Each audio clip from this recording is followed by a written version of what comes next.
With Shadow of the Erdtree released, I think it will take a long while until From Software drops another banger, and this gives me the possibility to do quite a few rankings in the future. And today I'm going to start with my top 20 bosses in the series. I'm going to include Sekiro in this ranking, even though some might disagree that it's part of the series. However, I'm going to exclude Armored Core 6 because it's quite different and comparing these game mechanics just seems way too much. However, the bosses would fare really well. I think I would have 5 bosses from that game in this list, which is very impressive. I will keep the entries themselves pretty brief because if I would go into detail about every single one of them, this video would take a few hours and I don't think that's something you would want to watch. I love all these bosses a lot. Being in this list is already insane praise, means the boss is like pretty much high S already, and being on the lower side of the list doesn't mean I think the boss is like bad, obviously. Top 20 has become a very narrow thing in the series and all these bosses are insanely good. If you enjoy this content, please be sure to like and subscribe and also turn on the bell for notifications. I would appreciate it a ton. And with everything important out of the way, let's get into the ranking now.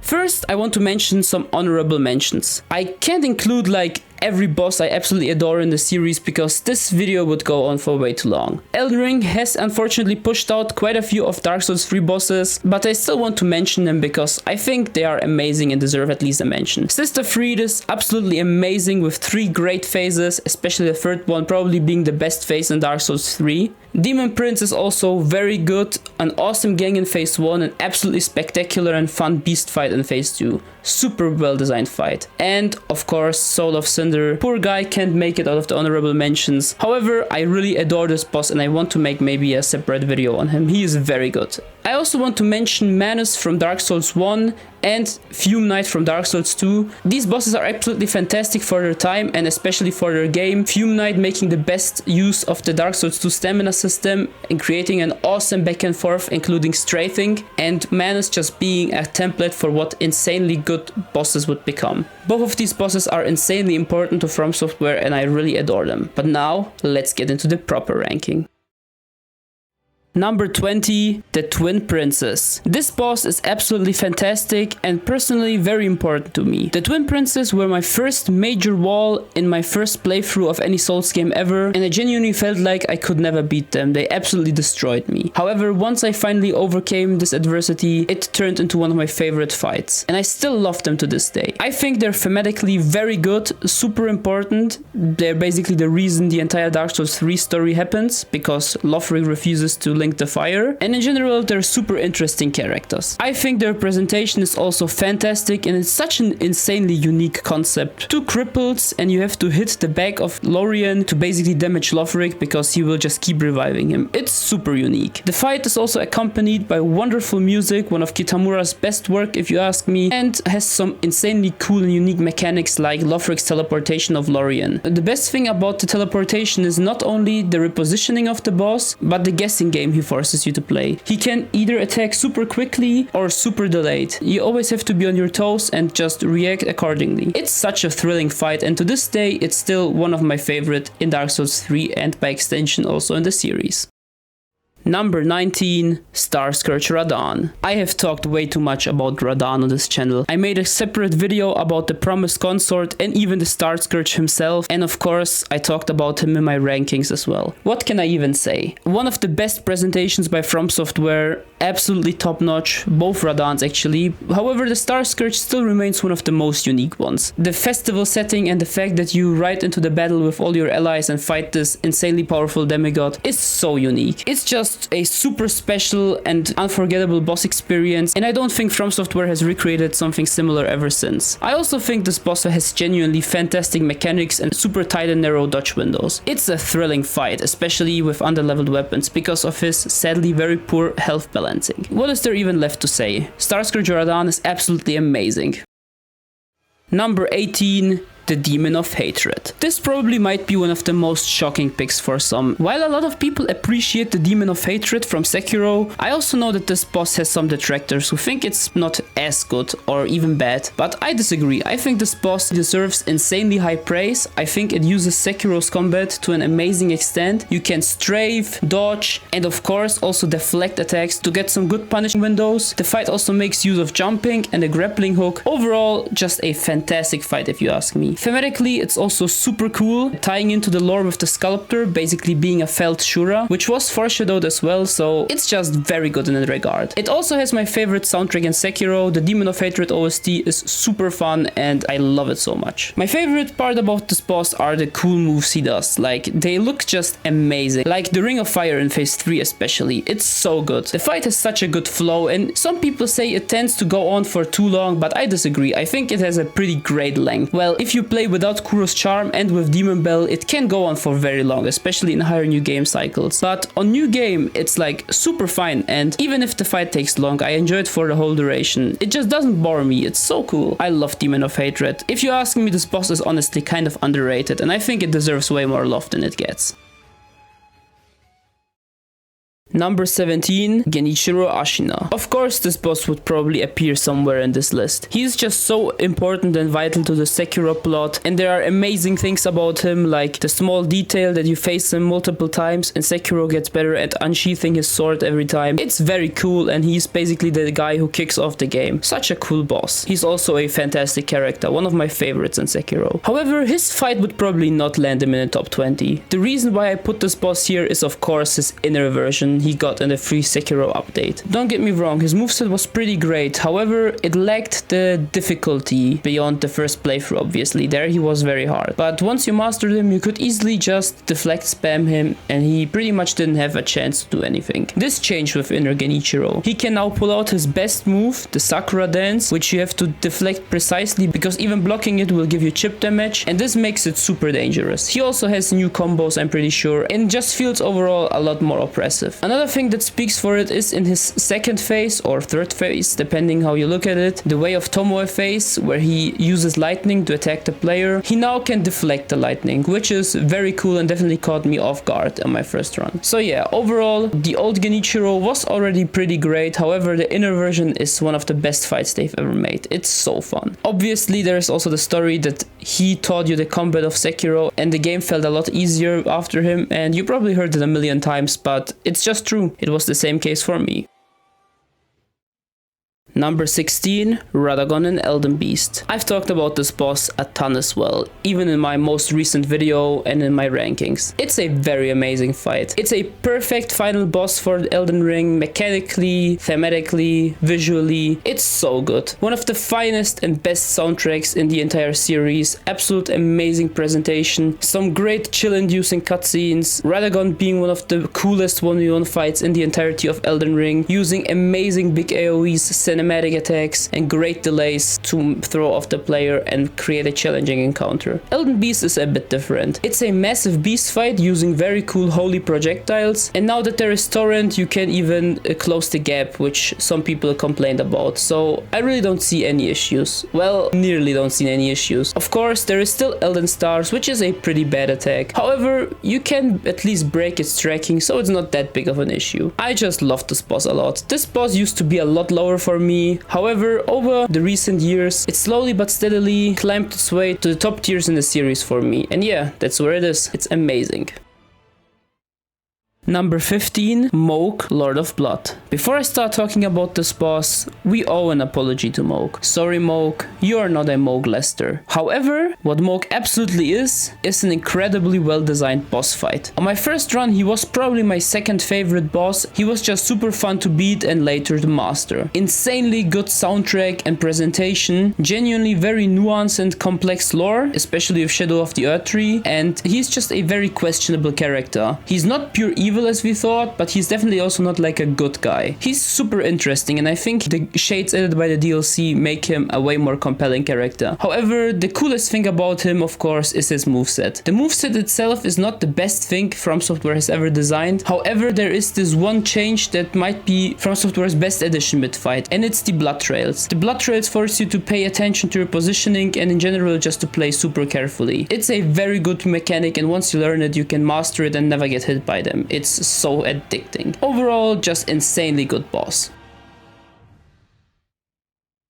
Number 14, The Orphan of Kos. Finally, we are getting to our first pick from Bloodborne, and it's going to be the finale of the wonderful DLC, The Old Hunters, The Orphan of Kos. The wonderful presentation and build-up in the fishing hamlet already sets the expectations pretty high, and they definitely pay off. The fight starts with a wonderfully disturbing but also tragic cutscene, and in general just very grim lore implications. The Old Hunters butchering the villagers of this hamlet and experimenting on Kos' corpse, it's very messed up. In general, the atmosphere in this fight is wonderful, just like the wonderfully looking arena. The soundtrack is also great, especially the first phase of it, but it's not as good as the other soundtracks. Where the Orphan absolutely peaks though is the moveset. It's probably the best moveset in Bloodborne if you ask me. It has insanely quick attacks but also some delayed ones. His erratic and aggressive nature, especially in phase 2, creates some of the most tense situations you will encounter in the whole series, and it's just a very oppressive fight. It's also quite cinematic with the lightning coming from Kos' corpse and him throwing his weird placenta juice everywhere. I don't know, it's a very messed up fight but also insanely well designed and super memorable.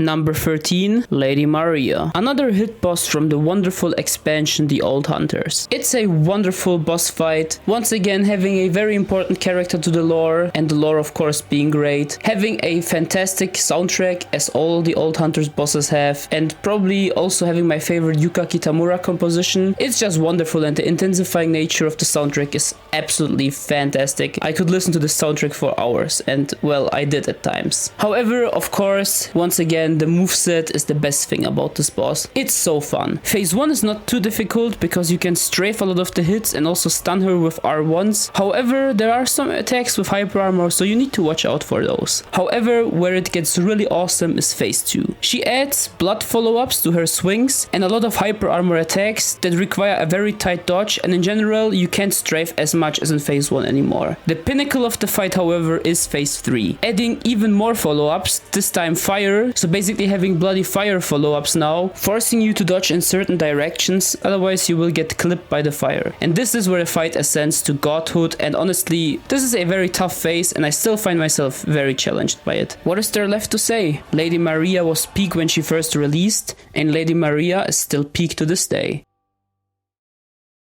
Number 12, Divine Beast Dancing Lion. Quite possibly maybe the most surprising and maybe shocking take on this entire list. However, I 100% stand by it. This is probably the most underrated boss in the series. It's genuinely incredible and perfect, and I just don't understand why it doesn't get as much love as he should. One reason could be because it's an unnamed character. However, I think especially to the Shadow of the Erdtree expansion, this boss is very important because it's the only major Hornsent related boss. And yeah, other reasons could be that some people find issues with arenas and the camera, and I think there definitely are some, but they are not very important for me because I can work around them just fine. But even with some minor issues, it's so incredibly cool with some of the best presentation ever. Seriously, those syncs in the phase transitions with the music are a thing of beauty. The presentation is also just so fun, and it probably is my second favorite soundtrack in Elden Ring. It goes so incredibly hard. Another very overlooked aspect of this fight are the mechanics. This is genuinely one of the best movesets they've ever made. It introduces the phase 1 with very basic moves, which all get expanded and changed with the further phases. Generally, lightning phase adds extra lightning strikes after attacks, wind phase makes hitboxes bigger, and ice phase adds ice follow-ups you have to avoid by correct positioning.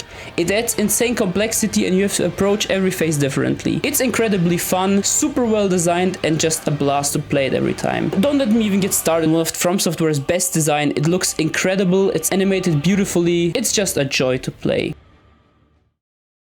Number 11, Slave Knight Gale. Does Gale even need an introduction? Everyone knows it's one of the best bosses ever made. Wonderful presentation, insanely well composed music by Yuka Kitamura once again, just incredible stuff. So why is Gale only number 11 in this rating? The issue for me is he got a bit very hard power crept by Elden Ring. I tend to enjoy Elden Ring's combat mechanics the most, and Gale doesn't hold up as well in that regard. However, I still think Gale is one of the most important bosses they've made, especially thematically, tying all the themes about humanity's struggle from Dark Souls into one singular boss, and it does it wonderfully. And as I mentioned, while the mechanics can get outdated, the presentation never will. Two humans fighting against each other at the end of the world in this wonderful wasteland, it's incredible, and the scenery never gets old. Gale is an incredible boss, high S tier, I always have joy fighting him, and being number 11 in a top 20 list from today is no shame. Quite the opposite, it's very impressive.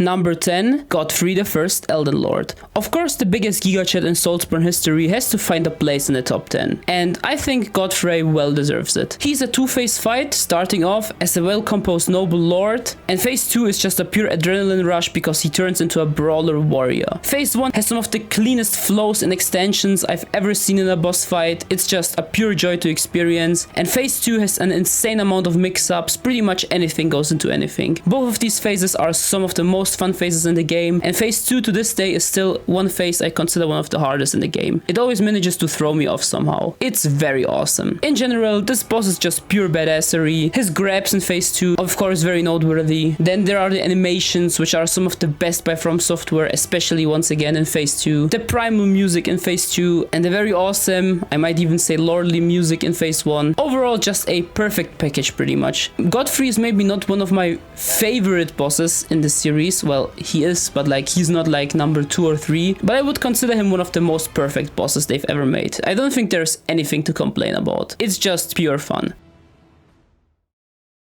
Number 9, Morgoth the Omen King. Even after Shadow of the Erdtree, Morgoth remains as the boss with some of the most fun moves to dodge in the entire series. Positioning is super important and there are combo extenders depending on it, and it punishes bad positioning very well. It also has an insanely good flow, maybe even better than Godfrey's, but I'm not sure about that. So overall, just an insanely great fight. However, why is this boss above Godfrey? I think Morgoth might be one of the best characters in From Software history. His voice actor absolutely kills it every time he speaks. It's incredible.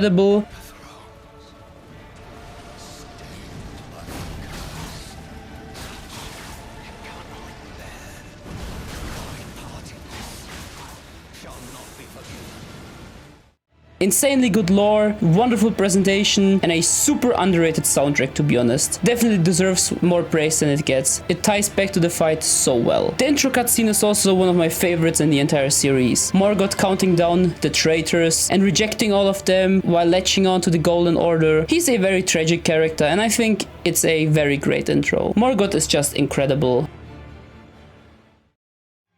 Number 8, Relana the Twin Moon Knight. There are bosses in the series that get solely carried or mostly carried by presentation, like the Erdtree avatar. I absolutely adore this boss, but let me be honest, the mechanics are not the reason why I think it's amazing. And Relana is kind of the opposite case. Her presentation is a bit lacking, especially the build-up. Mid-fight it's pretty good and looks pretty cinematic in phase 2, but you just enter the arena and she stands there idly. It's a bit lame. However, what Relana doesn't have in presentation, she absolutely has in moveset. It's probably one of the best designed movesets From Software has ever made. She has so many positioning based extensions, it's insane. This fight is super complex, you can jump so many attacks, there are some very good delays, you can hit mid attacks, you can do so much expression in this fight, it's amazing. She's literally one of the most complex and fun bosses From Software has ever made. I just wish there was a bit more build up because I could place her even higher. She has wonderful music, she has some very cool looking attacks, but there is just something lacking. Presentation is nearly as important as a moveset to me, but moveset edges it out slightly because a great moveset can go a very long way and add a lot of replayability.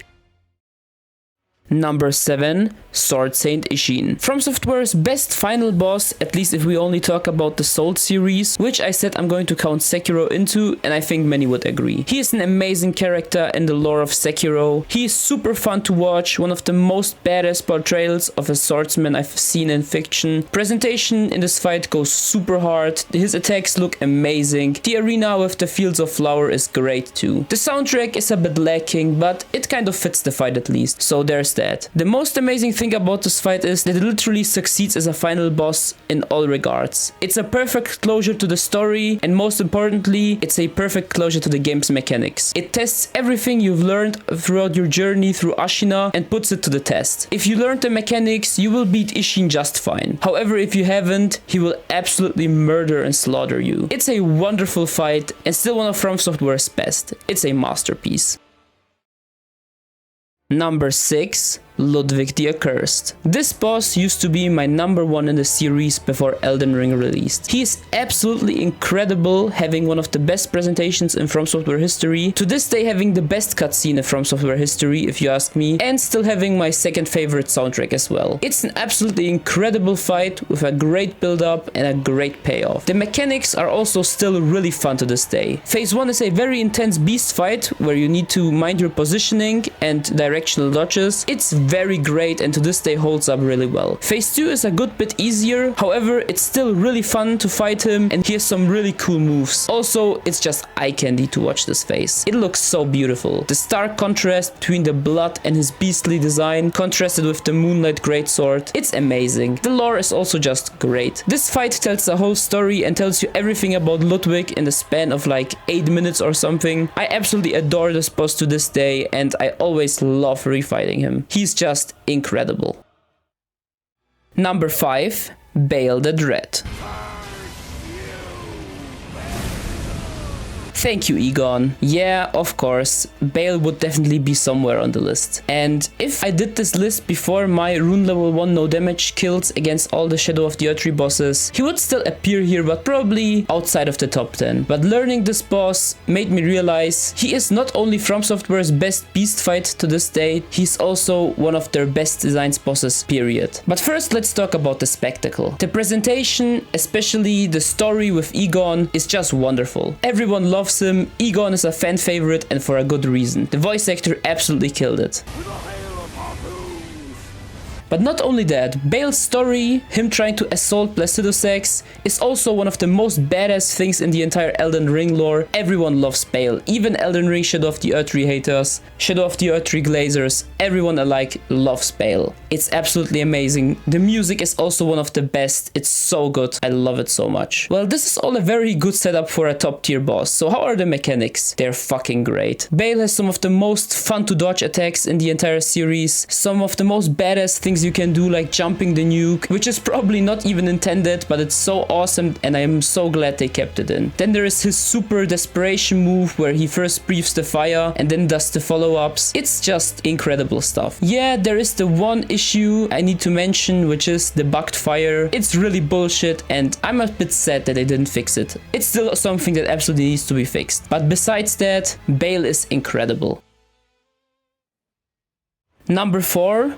Allfather, specifically the inner version of this fight. And fun fact, initially I had this fight a good bit lower, but then I refought him a few times and I just had to realize he's still one of the best ever bosses From Software has ever made, probably a top 3 mechanically. It's just such a well designed moveset. Sure, inner Allfather is a refight of a refight in theory. The presentation is also not one of the best. The arena is a bit sloppy, but at least the music is really good and I really enjoy the spectacle in phase 2 with the owl. It's very unique and looks really cool. However, let's get to the important thing here, the moveset. Phase 1 is pretty similar to how it is in the OG fight, but here's some Mistraven additions which are so fun to deflect. They also punish reckless R1 spamming, but phase 2 just takes it to next level. Now he has hardcore Mistraven combos that are some of the most fun to deflect attacks in the entire series. It's so amazing. However, funnily enough, it's not even the hardest thing for me. The hardest thing for me is the godforsaken Fire Owl mix-up. He can change between a diagonal and horizontal one and it messes with my head. I never managed to dodge this. I will have to figure out something in the future. But this attack seriously messes me up. However, the rest of the moveset is also very challenging and the flow is just incredible. I love that he disappears and ambushes you as the owl, and when you deflect it, the follow-ups, it's all so good. And yeah, this fight is just pure fun. Let's be real here. The mechanics are what carries this boss.